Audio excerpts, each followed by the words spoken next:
Hi, welcome to the next video in our series Process Automation with Netfabb. In this video, we are looking at repair and support scripts.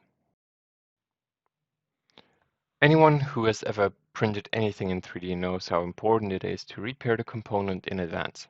So basically everyone has had to deal with components that could be repaired more or less easily.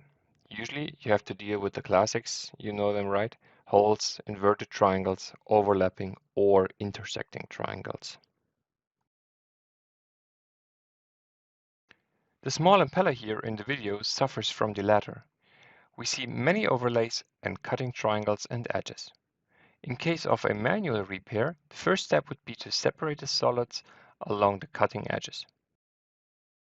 As a result, we now have a lot of individual shells in our overview that need to be removed, either manually or using the rep part surface command. After that, we want to simplify the triangulation of the part. For this, we use the remesh feature that allows us to place triangles in high resolution exactly where they are needed within the adaptive mode.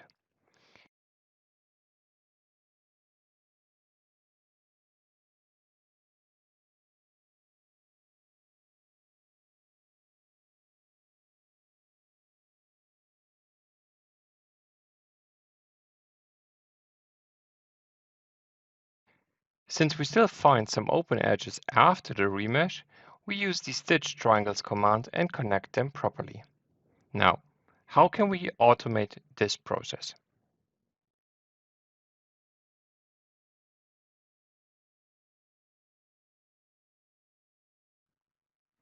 Instead of using manual methods, we now want to work with a repair script.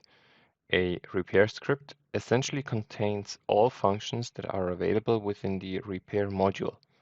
3 different scripts are provided out of the box, such as the very popular extended repair.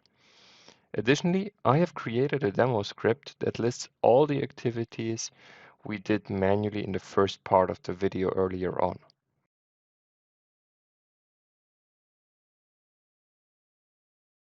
After the script has run through, we get our repaired part with much less effort.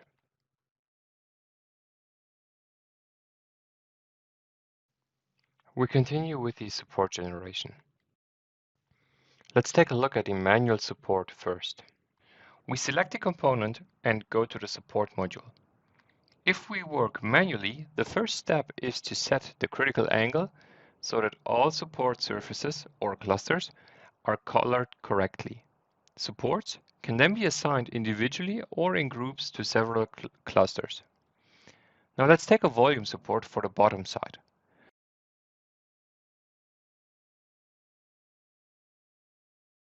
On top of that, we want to use simpler bar supports for the sides to catch the surfaces a little bit. These can be adjusted and edited afterwards by selecting them from the list.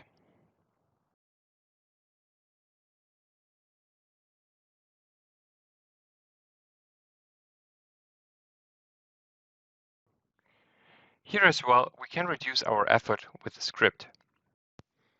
A variety of scripts for different technologies such as SLM, DLP, SLA are available out of the box.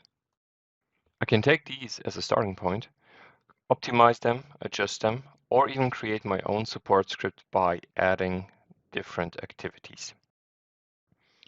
The very best part about it is that all activities that you can add bring their own cluster definition into the support script. This is very important in our case because otherwise we would not be able to differentiate between the surfaces where the volume support and the bar supports are attached. I let a volume support work here, for example, only up to a limit angle of 20 degrees. Everything beyond that will be supported by bars. I can also link the well-known tree support functions so that I can grow several branches together from a single trunk. Nice side effect, I reduce my rework at this point. To add more features to our script, I simply select the action from the list that I want to include in my script.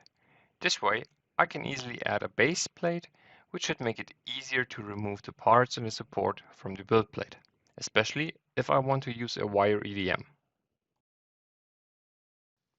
Our part with the support and the base plate is looking pretty good right now, but what else can we do? With our two scripts now in place, I can apply them to my parts much faster. We always have the possibility to access any given script in the main menu, even without accessing the repair or support module. This makes the preparation for a second impeller now very easy and uncomplicated. On this part, our support script can really play its strength. Because the tree supports have their own cluster detection and the slope angle of the blades of the second impeller are now much steeper than our defined critical angle, no unnecessary supports are created on the blades of the second impeller. To finish this topic, we want to link our machine with the two scripts. This leads to the fact that our scripts are now displayed preferentially. Likewise, we have immediate access to the scripts when importing parts and can therefore prepare the parts even faster.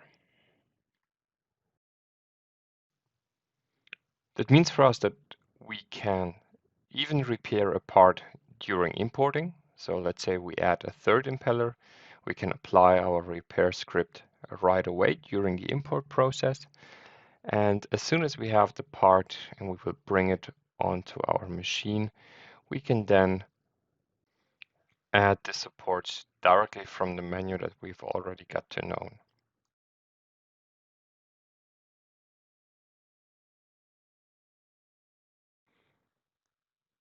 Our support script will be shown as the preferred one, as we have specified it earlier on in the machine section.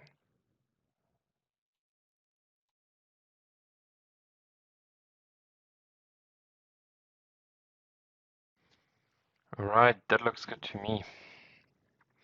So let's summarize what we've just seen. Our repair and support scripts give us a very easy way to create and manage scripts in the graphical user interface. The data management with easy importing, exporting makes the handling quite comfortable. Scripts on top of that can be adapted to the situation and offer many connection points with different machines as well.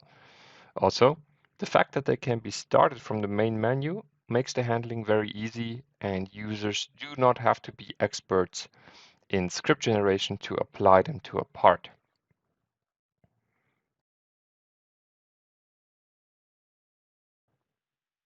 And this was our level 1 of process automation with Netfabb. Take a look at the other videos if you want to learn more about Lua scripts and how to create custom applications using them. Thanks for watching.